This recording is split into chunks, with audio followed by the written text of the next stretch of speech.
Welcome to The Bottom Line. I'm Pastor Rick Utze from Maranatha in Plain City, Ohio. In Washington State, I saw last week that they found like 6 murder hornets, which are the Asian giant hornets, which aren't native to that part of the country.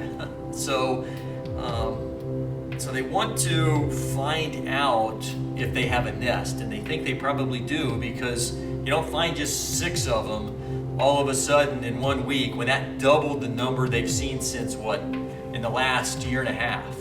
And so what they're really concerned about is the damage that those hornets do. And as a matter of fact, in my garage just yesterday, I didn't find any giant hornets or murder hornets, but I found yellow jackets. I'd seen a few of them by the door that kind of goes out the side of the garage, and I didn't think much about it. But then I went out there yesterday, and there's like a clump of yellow jackets right on the window and around the door, and I'm like, what in the world? Where did all these come from, right? So I killed those, and I went outside around the door and found out that at the bottom metal plate that's on the concrete, there's concrete that somehow, I don't know if it crumbled away, but they're going into this little hole.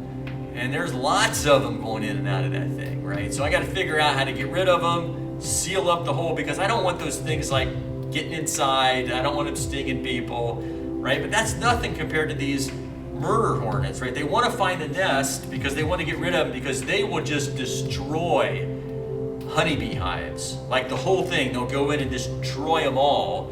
And this is the time of year that they normally do that. So they want to find the nest, so they tape this finder, like this little radio sensor thing on them. So they glued it on, and unfortunately, the one that they found, they glued it on, and when it went to fly away, the glue didn't dry fast enough and it fell off. So they couldn't track it back to the nest because they want to eliminate that nest. They want to get rid of it, because they don't want these things to just grow in population and then destroy honeybees and then whatever they do to people. So they want to eradicate those. And I was thinking about that invasive species, and they're not native to that land. And so in 1 Peter 2, 11 and 12, it says this: "Dear friends, I urge you, as strangers and exiles," and he's talking to the Christians there.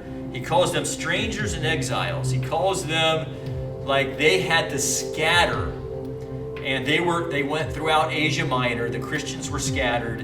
And he's talking to them, trying to encourage them in the midst of suffering. And he says, I urge you as strangers and exiles to abstain from sinful desires that wage war against your soul. Like there's this war going on inside of them, these sinful desires. And he says, conduct yourselves honorably among the Gentiles, so that when they slander you as evildoers, they will observe your good works and will glorify God on the day he visits.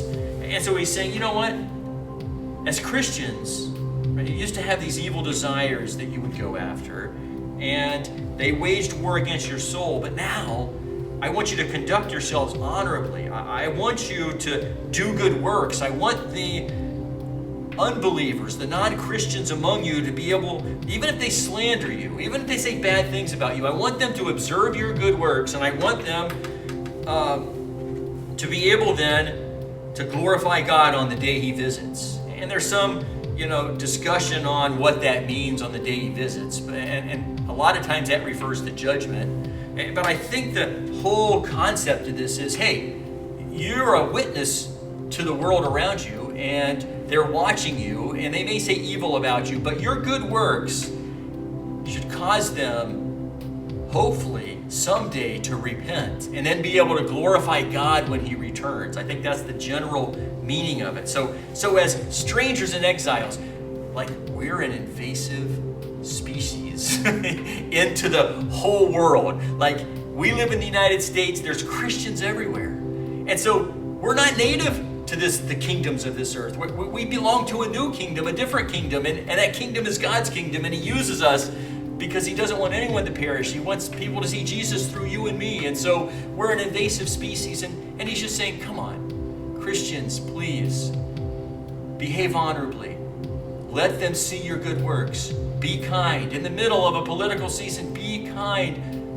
conduct yourself so that when they see you as an invasive species, if they go back to the nest in the hive, that they'll see that we Christians love each other. And not only do we love each other, we love them. And that they may also receive God. So, here's the bottom line. Here, Peter was giving a battle plan for what it means to live in the world. And we don't overcome differences and conflict, right, in society by aggressive behavior. We're not murder hornets. We don't go to destroy other hives to make us look better. No. We are supposed to be gentle, respectful, and kind, and be able to, with grace and truth, be able to confront others or interact with others. And so I hope we are known by the same conduct that Jesus was known for when he walked on this earth. And so let's be kind to those around us. Thank you for watching, and I'll see you next time on The Bottom Line.